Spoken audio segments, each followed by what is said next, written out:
Hello दोस्तों, UPSC practice में आपको स्वागत है। आज हम लेके आए हैं हमारे यूपीएससी प्रीलिम्स में इससे पिछले सालों में किस सब्जेक्ट से कितने क्वेश्चन आए थे, ताकि हम अनुमान लगा सकें कि हमारे आने वाली अगली 2024 की प्रीलिम्स में हम किस सब्जेक्ट को कितना वेटेज देना चाहिए। तो चलिए आज के टॉपिक को शुरू करते हैं।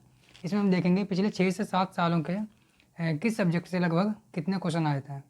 तो यहाँ पे एक बात क्लियर कर देते हैं कि यहाँ पे कई सोर्स से वेरीफाई किया है, फिर भी अगर एक आध क्वेश्चनों का हेर फेर लगे, जैसे कि कुछ क्वेश्चन ऐसे होते हैं जो कॉमन होते हैं, वो दोनों में गिन सकते हैं। कोई सब्जेक्ट कोई हमारा ज्योग्राफी में उसे काउंट करता है, तो कोई से इन्वायरमेंट में काउंट करता है। तो इस हिसाब से हमने क्या है, अगर एक आध क्वेश्चनों को ध्यान में ना दें तो हम इसको देखेंगे कि हमारे किस सब्जेक्ट से कितने क्वेश्चन आए थे। तो चलिए आज की क्लास को शुरू करते हैं। इसमें क्या है कि देखते हैं पहले कि सब्जेक्ट दिया हुआ ऊपर क्या है, ईयर दिए हुए हैं 2017, 18, 19, 20, 21, 22, 23, 24। 24 में हम अनुमान लगाएं कि हमें किस सब्जेक्ट से कितने नंबर कितने नंबर के क्वेश्चन आ सकते हैं।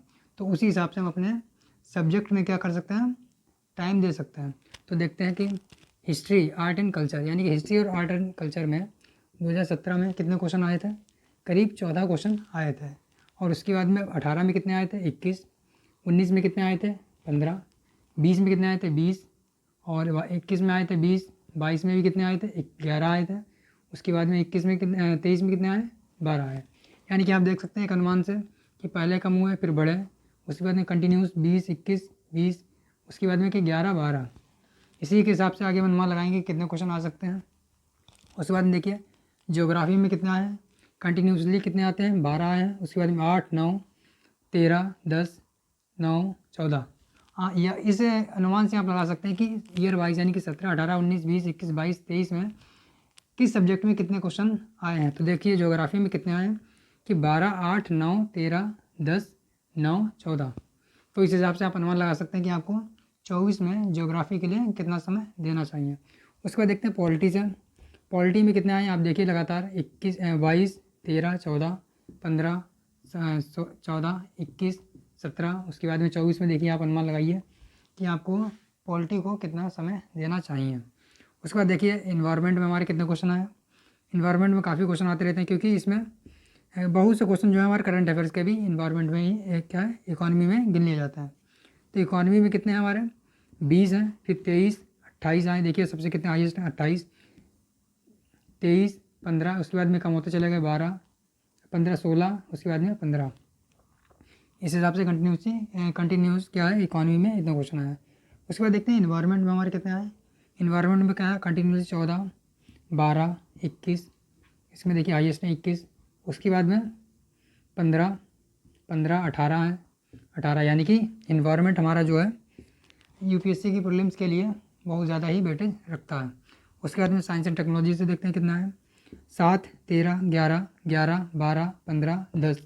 आप इस हिसाब से अनुमान लगा सकते हैं कि साइंस एंड टेक्नोलॉजी में क्या है, हर साल करीब 12 से 10, यानी कि 10 से 12 क्वेश्चन हर साल आते रहते हैं।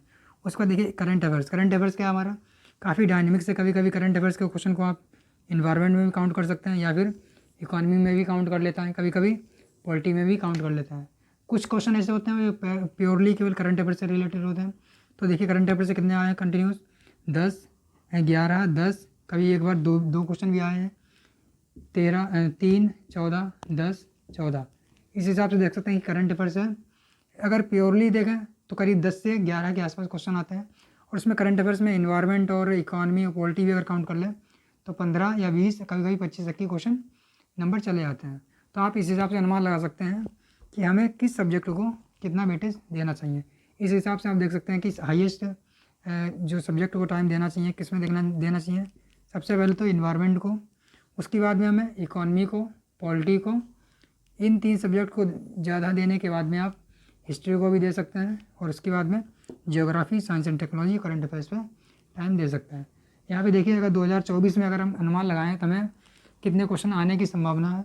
यहाँ पे एक बात क्लियर कर देते हैं कि संभावना पे ही हम चलेंगे, क्योंकि यहाँ पे हम केवल ये देखेंगे कि हमें किस सब्जेक्ट को कितना समय देना चाहिए, क्योंकि वैसे भी यूपीएससी क्या अनप्रडिक्टेबल है, तो इसके बारे में अनुमान भी लगाना मुश्किल है। क्योंकि इससे पहले क्या था, यूपीएससी में जो था यानी कि एलिमिनेशन मेथड लग जाता था। लेकिन इस बार 2023 के एग्ज़ाम में क्या हुआ, बिल्कुल ही पूरा चेंज कर दिया गया कि इसमें पेयर्स वाला पूछ दिया गया है या फिर कारण और कथन वाले क्वेश्चन काफ़ी आए हैं। तो इस बार क्या है, अनुमान लगाना काफ़ी मुश्किल है, फिर भी देखते हैं कितने कंटिन्यूस आते हैं, ताकि हम किसी सब्जेक्ट को कितना टाइम देना चाहिए। तो हिस्ट्री से देख सकते हैं आप 14, 19 लगातार, यानी कि 10, 15 से 20 के रेंज में आए हैं। अगर हम 24 में अनुमान लगाएं तो यानी कि लगा सकते हैं 15 से 17 तक की आ सकते हैं, यानी कि 15 से 17, यानी कि 15, 17 या 18 मतलब अनुमान लगा सकते हैं कि हिस्ट्री। इसमें क्या क्या काउंट है हिस्ट्री में, एंसेंट, मॉडर्न, प्राचीन, आर्ट एंड कल्चर, यानी कि हिस्ट्री में केवल 4 सब्जेक्ट हिस्ट्री ही अकेले कवर किया हुआ है। तो आप देख सकते हैं कि हिस्ट्री कितना बड़ा पोर्सन है और उससे क्वेश्चन कितने वेटेज है, 15 क्वेश्चन का करीब। उसके बाद देखते हैं ज्योग्राफी। ज्योग्राफी में क्या क्या काउंट है हमारा, ज्योग्राफी में एग्रीकल्चर ज्योग्राफी और इसके बाद इंडियन ज्योग्राफी और वर्ल्ड का ज्योग्राफी। तो उसमें कितने हैं, 12, 8, 9, 13। तो यानी कि एवरेज आप लगा सकते हैं कि 10 से 12 क्वेश्चन ज्योग्राफी के आने के चांस रहते हैं।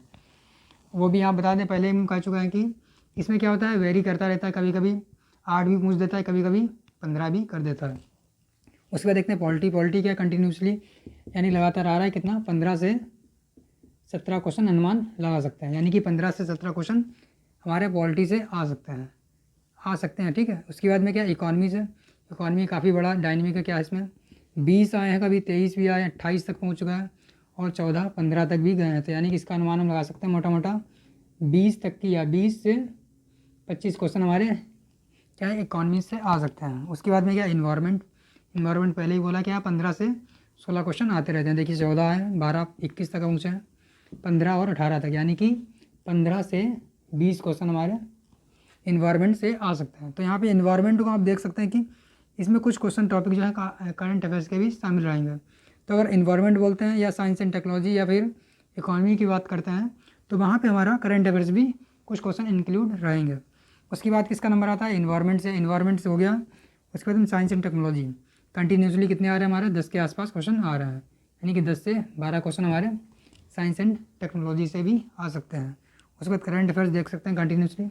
प्योरली करंट अफेयर्स बोलें तो करीब 10 क्वेश्चन या मान सकते हैं, और अगर केवल प्योरली करंट अफेयर बोलें तो 10, वरना अगर इसमें science and technology, environment, economy या पॉलिटी के भी क्वेश्चन को शामिल कर लें तो फिर ये आंकड़ा चला जाता है हमारा 30 से 35 क्वेश्चन तक की। तो इस हिसाब से कि आपने 2017 से लेकर के 23 तक की कितने क्वेश्चन किस सब्जेक्ट से आए हैं इसका आपने ओवरव्यू लिया है। इसमें हमने कोई फिक्स नहीं कहा है कि क्वेश्चन इतने ही आए हैं। कभी कभी क्वेश्चन, एक क्वेश्चन इधर इसका हो सकता है कि ज्योग्राफी का क्वेश्चन हमने इन्वायरमेंट में काउंट कर लिया, या इन्वायरमेंट का कोई क्वेश्चन ज्योग्राफी में काउंट कर लिया, या इन दोनों का कोई क्वेश्चन हमने करंट अफेयर्स में काउंट कर लिया। तो यह क्या है, इसमें एक आध क्वेश्चनों का डिफरेंस हो सकता है। तो इस हिसाब से हमारा क्या है, आज का टॉपिक कंप्लीट होता है। चलिए वीडियो अच्छा लगा हो तो लाइक कीजिए, चैनल को सब्सक्राइब कीजिए। धन्यवाद।